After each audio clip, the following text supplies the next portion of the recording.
YouTube family welcome है आपका फिर से मेरे एक और रिएक्शन वीडियो पर। और आज बहुत ज़्यादा ठंडी है और मैं छत पर आई हूँ। पर मैं कुछ चीज़ें कल से देख रही थी, आप बैकग्राउंड थोड़ा सा इग्नोर कीजिएगा क्योंकि नीचे बहुत ज़्यादा ठंडी है और बिल्कुल लाइट नहीं थी तो अच्छी वीडियोस नहीं आ रही थी, इसलिए मुझे ऊपर आना पड़ा। तो मैं कुछ चीज़ें सोशल मीडिया पर अभी देख रही हूँ जो मुझे शायद अच्छी नहीं लग रही। हो सकता है मेरे तर्क आपके तर्क अलग होंगे, पर मैं उसके ऊपर अपना रिएक्शन ज़रूर देना चाहूँगी और बात करना चाहूँगी, पर आप अपने ओपिनियन ज़रूर बताइएगा। अभी एक जो महाराज जी हैं, इंद्रेश नाम है उनका, उपाध्याय, इंद्रेश उपाध्याय, वो बहुत ज़्यादा ट्रोल हो रहे हैं। मैं ये बिल्कुल नहीं बोलूँगी कि उनके साथ जो चीज़ हो रही है वो बहुत सही है, मैं सही बिल्कुल नहीं बोलना चाहूँगी। हो सकता है मुझे ये ज़रूर लग रहा है कि गलत हो रहा है। तो उनकी शादी हुई है और आज की जो समाज की सोच है बहुत ज़्यादा बदल चुकी, बहुत ही ज़्यादा बदल चुकी है। वो शायद सामने वाले को खुश या तरक्की करते हुए नहीं देख सकता है। पहले मैं बता दूं, ये एक कथावाचक है। बहुत सी कथाएं आपने इनकी सोशल मीडिया पर देखी होंगी और इन्होंने बहुत सारी चीज़ें बोली। खास करके अभी इनका एक बयान बहुत ज़्यादा वायरल हो रहा है जहाँ पर ये जयमाला जो होती है शादी के टाइम, उसके लिए कुछ बोल रहे थे। और अब उनकी शादी हुई है, पूरी जयमाला हुई है और ये कथावाचक है।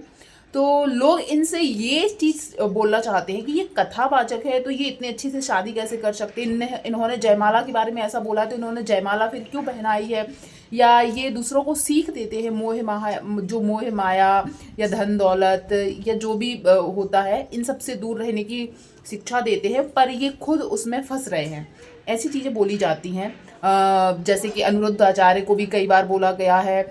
या फिर एक बार आपको याद होगा धीरेन्द्र शास्त्री हैं, उनको एक महंगा गॉगल्स मतलब चश्मे पहने हुए देखा गया था, तो वो ट्रोल हो गए थे कि ये दूसरों को मोह माया से दूर रहने के लिए बोलते, पर ये लोग खुद इतने महंगे महंगे शौक करते हैं या मोह माया में फंसे हैं।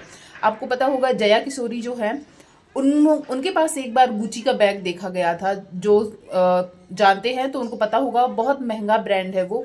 उनको भी ट्रोल किया गया था कि जब ये लोग दूसरों को ये उपदेश देते हैं पर ये लोग खुद वो सब चीज़ें कर रहे हैं और भी ज़्यादा महंगे तरीके से कर रहे हैं, तो दूसरों को फिर ज्ञान क्यों देते हैं। इसी तरीके से इस बार जो जिनकी मैं बात कर रही हूँ, इनको ट्रोल किया जा रहा है कि जब इन्होंने बोला था कि जयमाला के ऊपर या शादी के ऊपर, या इनकी शादी जिस तरीके से बहुत अच्छे तरीके से हुई है, हो सका तो आप वीडियो सर्च करके भी देखे होंगे या आपके सामने अभी तक वीडियो आ ही गई होगी। उसके वजह से इनको, इनकी फैमिली को और ख़ास करके जिससे इनकी शादी हुई है उनको बहुत ज़्यादा ट्रोल किया जा रहा है। इनकी जिससे शादी हुई है वो है उनका नाम है सिप्रा नाम है, वो है हरियाणा की, पर वो उनके पापा जो थे वो जो काम करते थे वो पंजाब में थे, तो ये पंजाब में रहती थी। और सबसे बड़ी ज़्यादा कंट्रोवर्शियल चीज़ ये आ रही है कि इनकी एक शादी हो चुकी थी। अब मैं यहाँ पर एक बात बोलूँगी, यदि कोई सेलिब्रिटी होता है या कोई नेता होता है, ये लोग एक शादी करके दूसरी शादी कर ले, तीसरी शादी कर ले, फिर भी हम उनके फ़ैन होते हैं। पर हमारी सोच देखो, यहाँ उस लड़की की शादी एक बार टूट चुकी थी। जो भी है, कुछ उनकी फ़ोटोज़ वायरल हो रही हैं बहुत पुराने, और जिसमें दिखाया जा रहा है कि वो अपने पहले हस्बैंड के साथ मालदीव गई थी और उनको कहीं और भी विदेश जाना था जहाँ पर उनके हस्बैंड नहीं ले जा पाए थे, तो इनका उनसे झगड़ा होता था या जो भी होता था, फिर उनसे डाइवोर्स हो गया। ऐसी सब चीज़ें सामने आ रही हैं। पर यार कौन जानता है कि उसने उस शादी में क्या बर्दाश्त किया नहीं किया, पर वो कोई जानना नहीं चाहता है। उल्टा उसको ट्रोल किया जा रहा है कि अब इसने दूसरी शादी की है। और जो महाराज जी है जिन्होंने शादी की है, उनको भी ट्रोल किया जा रहा है। मैं एक बात बोलूँगी, वो उनकी पर्सनल चॉइस है। उन्होंने ऐसा शायद मुझे नहीं लगता है कभी भी बोला हो कि वो गृहस्थ जीवन नहीं जीना चाहते हैं, ब्रह्मचारी बन के रहना चाहते हैं, या फिर जबकि जो धीरेन्द्र शास्त्री हैं वो भी खुलकर बोलते हैं कि वो शादी करेंगे और उनके माता पिता के भी कुछ अरमान है, उनके लिए शादी करेंगे। उन्होंने कभी ये नहीं बोला कि वो शादी नहीं करेंगे, ब्रह्मचारी रहेंगे या कुछ भी जो चीज़ लोग कमेंट कर रहे हैं।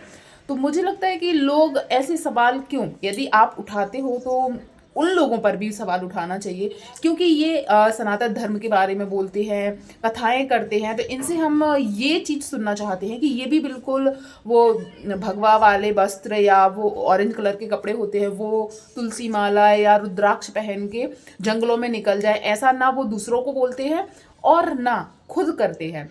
वो हाँ, जो चीज़ बोलते हैं कि जितना आपसे संभव हो सके, दुनिया को दिखाने के लिए नहीं, जितना संभव हो सके उतना करना चाहिए। मोह माया के लिए शायद दूसरों को नुकसान ना पहुंचाए, दूसरों को कष्ट ना पहुंचाए, ये चीज़ सिखाने की जहाँ तक है मुझे कोशिश करते हैं।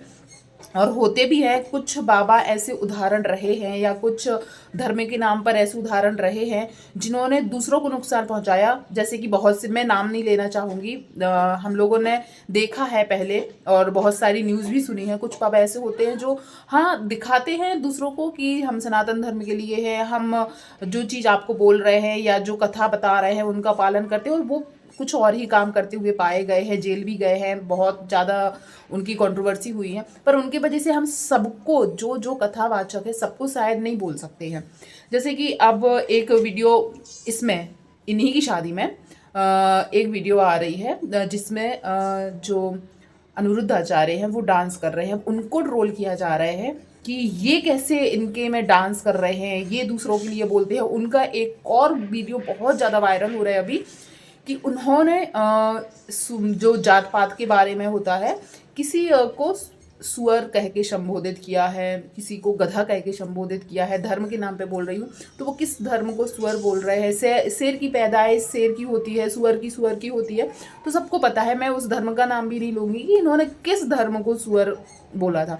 तो ये चीज़ मैं मानूंगी, हाँ ये चीज़ गलत है, आप किसी भी धर्म को ऐसा ना बोलें। वो इनडायरेक्टली बोल रहे हैं, पर सबको समझ में आ रहा था कि जो लड़कियाँ, हिंदू लड़कियां अपना धर्म छोड़कर किसी और से शादी करती हैं और फिर उनके बच्चे होते हैं, उसके लिए उन्होंने बोला था कि शेर का बच्चा शेर का ही होता है और सुअर से जन्मे हुए बच्चे सुअर के ही होते हैं, ऐसा कुछ उन्होंने बोला। तो ये चीज़ कंट्रोवर्शियल है। पर कोई शादी कर रहा है, हो सकता है जो कथा करते हैं ये महाराज जी जिनकी शादी अभी हुई है, ये शायद इनकी सोच ऐसी हो, पर इन्होंने जिससे शादी की है उनकी सोच ऐसी ना हो।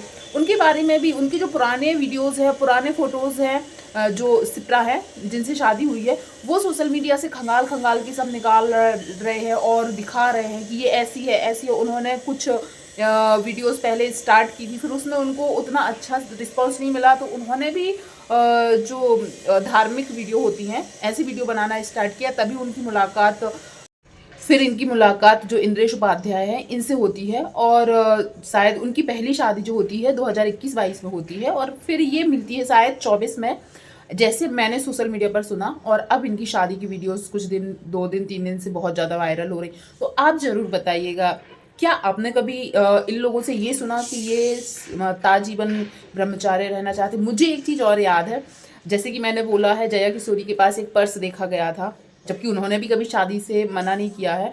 और धीरेन्द्र शास्त्री तो खुल के ही बोलते हैं कि हम लोग यदि पैसे ले रहे कथा के, तो वो पैसे यूज़ कहाँ कर रहे हैं वो चीज़ लोग क्यों नहीं दिखाते हैं। उन्होंने बोला है कि मैं माया को छोड़ने कैसे बोल सकता हूँ, जबकि मैं माया लेकर ही कथा करता हूँ, पर मैं उस माया का उपयोग कहाँ पर कर रहा हूँ ये चीज़ भी देखना जरूरी है। मैंने देखा एक बार अनिरुद्ध आचार्य थे, उनको कौन से प्लेन में देखा गया था जहाँ पर बहुत स्पेशल लोग ही जा सकते हैं, मुझे उतना याद नहीं है, पर हाँ उनको ऐसी जगह देखा गया था जहाँ पर बहुत ज़्यादा एक्सपेंसिव होता है। तो उनके लिए बहुत सारी ट्रोलिंग हुई थी, आज से 1-1.5 साल पहले की बात है। तो बिजनेस क्लास जो बोलते हैं उसमें, तो उनको बहुत ट्रोल किया गया था। और उन्होंने फिर उस बार बोला भी था कि हम लोग सिक्योरिटी भी उन लोगों की लेना ज़रूरी है, क्योंकि लाखों लोग उनको देखते हैं। कई लोग ऐसे हैं या दूसरे धर्म के लोग ऐसे हैं जो उनको शायद नुकसान पहुंचाना चाहते हो, तो सिक्योरिटी के हिसाब से भी वो लोग जाते हैं।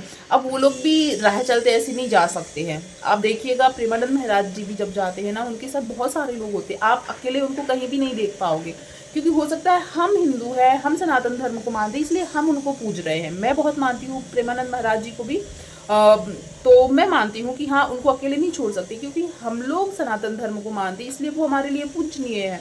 पर कई लोग ऐसे हैं जो शायद हमारे देश में कितने ही उसको झुटलाया जाए या कुछ भी किया जाए नहीं मानते हैं, दूसरे धर्म की मैं बात कर रही हूँ, तो वो शायद उनको नुकसान पहुँचा सकते हैं। तो इसी तरह इन लोगों को भी अपनी सिक्योरिटी का ध्यान रखना पड़ता है। उस समय तो वो जो बिजनेस क्लास से जा रहे थे, तो उस समय उनको बहुत ज़्यादा ट्रोल किया गया था कि देखो ये लोग मोह माया से दूर रहने के लिए बोलते हैं, इन सब चीज़ों से दूर रहने बोलते हैं, सादा जीवन को बढ़ावा देते हैं, पर देखिए खुद कैसे जा रहे हैं। पर उन्होंने जब बोला कि हम लोग कथा करते हैं, माया लेते, माया मतलब ये लेते हैं, पर उसका उपयोग हमने इतने वृद्धाश्रम खोले हैं, खाना पीना, या फिर जो धीरेन्द्र शास्त्री जी हैं कन्याओं का विवाह करवाते हैं। देखिए हम लोगों ने बहुत सारे 51 51 101 एक करके लड़कियों का जिनका कोई नहीं है या जिनके पिता नहीं है, उनको पूरा दान दहेज देकर शादी करवाते हैं। उन लड़कियों के भी मैंने वीडियो देखे हैं जो बताती हैं कि बहुत मान सम्मान से उनका विवाह किया गया, शायद उनके पिता होते तो भी इतनी अच्छे से नहीं करते। तो ये चीज़ भी आप देखिए कि वो यदि आपसे माया लेकर आपके यहाँ कथा कर रहे हैं तो वो माया का उपयोग कहीं पुण्य काम में के लिए भी कर रहे हैं। आप जिनके फ़ैन हैं, जैसे कई लोग बोलते हैं मैं इस हीरो का फ़ैन हूँ, मैं इस हीरोइन का फ़ैन हूँ, मैं इस क्रिकेटर का फ़ैन हूँ। क्या वो आपने कभी सुना है कि वो जिस तरीके से इन लोगों ने वृद्धाश्रम खोले हुए हैं, बेटियों का शादी विवाह करवा रहे हैं, कभी करवाया है?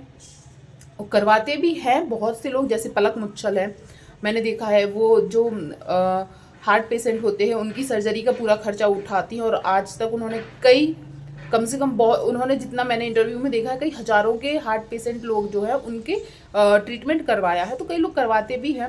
पर मैं ये बोलूँगी कि दूसरे की खुशी का टाइम है। आज जो लड़की जो इंद्रेश से शादी की है, इंद्रेश महराज बोलूँगी मैं, उनसे शादी की है, वो लड़की का शायद पहली की लाइफ कैसी गुजरी हमें नहीं पता है, पर हम उस पर लांछन लगाने से नहीं रुक रहे हैं कि वो ऐसी है, अब दूसरे से शादी कर ली है। सोचो, उसने अपनी लाइफ में शायद बहुत कुछ बुरा समय देखा होगा, पर आज उसका शायद ज़िंदगी ने नया मौका दिया था और शायद सबसे खास पल था उसकी लाइफ का, पर वो ट्रोल हो रही है। उसकी वजह से उसका पति भी ट्रोल हो रहा है, पति के घर वाले भी ट्रोल हो रहे हैं। कैसी मानसिकता रही होगी। और मैं बोलती हूँ लाख गलत रहे, चलो मैं मान लेती हूँ जो ट्रोल कर रहे हैं कहीं ना कहीं उनकी बात सच होगी, कहीं ना कहीं उनकी बात सच होगी, पर क्या आप ट्रोल करके आप अच्छे हो जा रहे हो, या आप किसी लड़की के लिए या जो इंद्रेश महाराज हैं उनके लिए बुरा बोलकर आप अच्छे हो जा रहे हो? सनातन धर्म में यही सिखाया गया है कि आप दूसरों को उनके खास पलों को या उनके चरित्र पर उंगली उठाकर महान बन जाएंगे। मुझे नहीं लगता है। हो सकता है बहुत सी गलतियां हो भी, पर ये सही नहीं। मुझे जहाँ तक लगा, अब आपके वो अलग हो सकते हैं, पर आप ज़रूर बताइएगा उनकी शादी को लेकर जो चीज़ भी आ रही है वो आपको कहाँ तक सही लगती, कहाँ तक गलत लगती है, ज़रूर बताइएगा। और उस लड़की का कैरेक्टर जो दिखाया जा रहा है, कुछ पहले की शादी की फ़ोटोज़, पहले की शादी जो उनके पहले हस्बैंड थे उनके साथ मालदीव वाली फ़ोटोज़ दिखाई जा रही है और उस कमेंट सेक्शन में इतने गंदी चीज़ें लिखी जा रही है, वो कहाँ तक सही है? और क्या ये चीज़ हमें सनातन धर्म सिखाता है? जरूर कमेंट कीजिएगा। वीडियो पसंद आया हो तो वीडियो को लाइक कीजिएगा, शेयर कीजिएगा। और ये मेरा ओपिनियन था, मैं एक बार और बोल दे रही हूँ, हो सकता है आपका अलग हो, तो आप अपने ओपिनियन ज़रूर बताइएगा।